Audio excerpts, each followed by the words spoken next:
Hello everyone, myself Dr. Vipul M. Patel from Dr. Subhash Technical Campus. Again we are meeting here for this new topic of the production technology. In today's session we will discuss about the single point cutting tool geometry and what is the importance of orthogonal and oblique cutting. In today's lecture we will discuss about the single point cutting tool and its nomenclature, definition of these different angles, nose, shank, flank, etc. and what is the importance of the orthogonal and oblique cutting. So in today's lecture you can see in the slide from the chapter number 1 metal cutting, and topic is tool geometry and orthogonal and oblique cutting. Tool geometry, elements of single point cutting tool. We can say that geometry of an orthogonal and oblique cutting tool.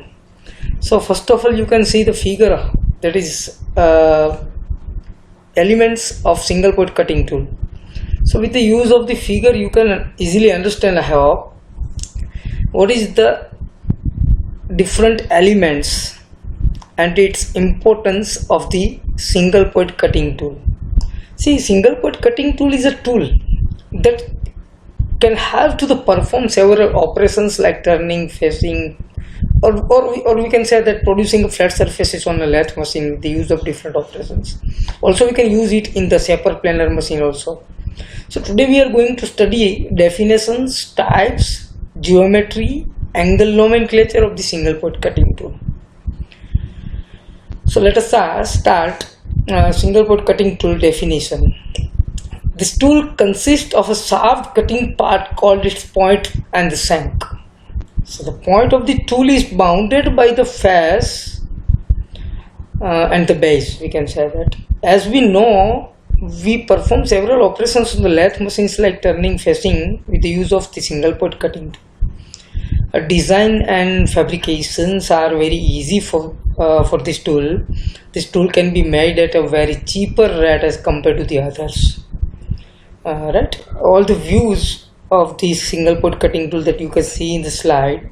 There are only two types of cutting tool that we have already discussed in the previous video: single point and multi-point cutting tool. So in the single point cutting tool, one cutting point or a tip is available, and we can give the example for the single point cutting tool, that is a lathe machine, planing machine, shaping machine, etc.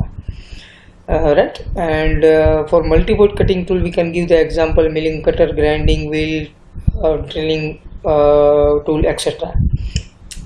So we have already discussed which are the materials that we are using for the single point cutting tool, that high carbon steel, high speed steel, ceramics, diamonds, cemented carbide, etc. Right. So single point cutting tool geometry, or we can say nomenclature: shank, flank, face, heel, nose radius, different cutting edges that you can see in the figure, right? Different angles are also there, and with the use of this figure you can easily understand what is the difference between the angles which you can see in the slide: side cutting edge angle, and cutting edge angle, side relief angle, end relief angle, back rack angle, side rack angle also you can see in the figure. What is shank? First of all, tell me. This is the main body of the tool. The shank is used to hold the tool, that is shank. What is flank? Surface or surface below and adjacent to the cutting edge is called flank of the tool, right? Then face of the tool, the surface on which the tips slide is called face of the tool.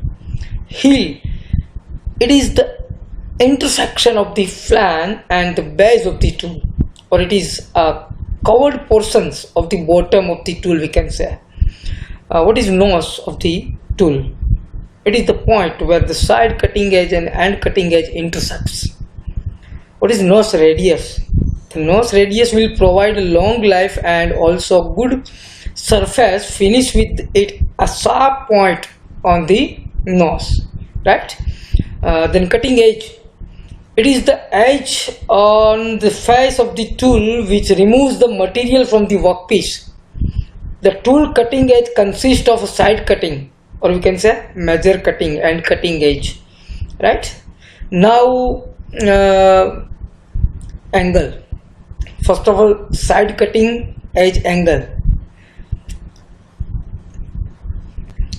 This is or the angle is known as the lead angle, we can say. Side cutting edge angle is a lead angle. Why? Because this angle also known as the lead angle, because this is the angle between the side cutting edge and side of the tool shank. That's why it is side cutting edge angle. End cutting edge angle. This is the angle between the end cutting edge and a line normal to the tool shank. In between this angle will produce, it is known as a end cutting edge angle, right? Then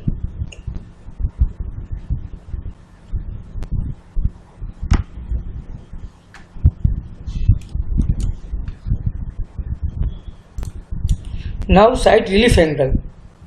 It is the angle between the portion of the side flank immediately below the side of the cutting edge, right?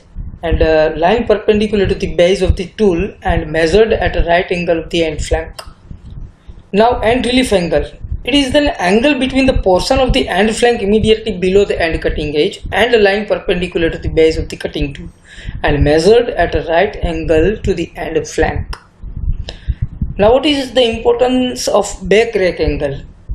It is the angle between the tool face and the line parallel to the base of the tool and measured in a plane perpendicular to the side cutting edge. The back rack angle is also positive if the side cutting edge slopes downwards from the point towards the shank, and the back rack angle is negative if the slope is flat, cutting edge is reverse. Back rack angle. Now side rack angle. It is the angle between the tool face and the line parallel to the base of the tool and measured in a plane perpendicular to the base and the side cutting edge. The side rack angle is also negative if the slope is towards the cutting edge, and the side rack angle is positive if the slope is away from the cutting edge. You have to remember this, both the conditions. When it will be positive, the side rack angle is positive if the slope is away from the cutting edge, and side rack angle is negative if the slope is toward the cutting edge. The main advantages of the single point cutting tool, we can say it is very easy in design and fabrication, and another advantage is this tool is a little cheaper in price compared to the multi-point cutting tool, right? Disadvantage of the single point cutting tool, there is having a little high tool wear rate also. Tool life is very shorter, low metal removal rate and low productive, right? Now application of the single point cutting tool, that is used in several machines for producing flat surfaces like lathe, shaper, planer, etc. Understand? So this is the single point cutting tool, we can say. Now orthogonal and oblique cutting. Orthogonal and oblique cutting. See,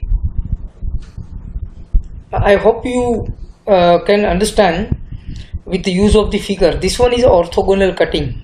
With the use of this cutting tool, how we are performing different operation with the use of the different metal cutting, different metal cutting machines, right? So you can see that orthogonal cutting. In this figure you can see the oblique cutting. So I hope you understand what is the difference between orthogonal and oblique cutting with the use of the figure, right? So I hope you can understand. We can say that basically the basic and main difference between the orthogonal and oblique cutting is that in orthogonal cutting, the cutting edge of the tool is perpendicular to the direction of the motion. But in oblique cutting, the cutting edge makes an angle with the direction of the motion. You can see over here. Another way to look at this, at it is that in orthographic projections, the projector lines intersect the plane being projected onto at a perpendicular angle.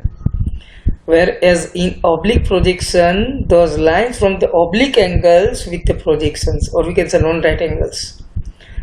See, in orthogonal cutting, only two components of the force considered, cutting force and thrust force, which can be represented by 2D coordinate system, while in oblique cutting, three components of the force are considered. Right? Cutting force, thrust force, and radial force, which cannot represent by in the 2D coordination if we are discussing this orthogonal and oblique cutting on the basis of orthographic projections. Right? In orthogonal cutting, the chip flow over the tool, while in oblique cutting, chips flow along the sideways. So in orthogonal cutting, the shear force act per unit area is high, which increases the heat developed per unit area, while in oblique cutting, the shear force per unit area is very low. We can say that, and which decrease heat developed per unit area, hence increase in the tool life. In orthogonal cutting, the cutting edge is longer than the width of the cut, whereas in oblique cutting, the cutting edge may or may not be is longer than the width of the cut. Right? So this is the main difference between orthogonal and oblique cutting. Thank you.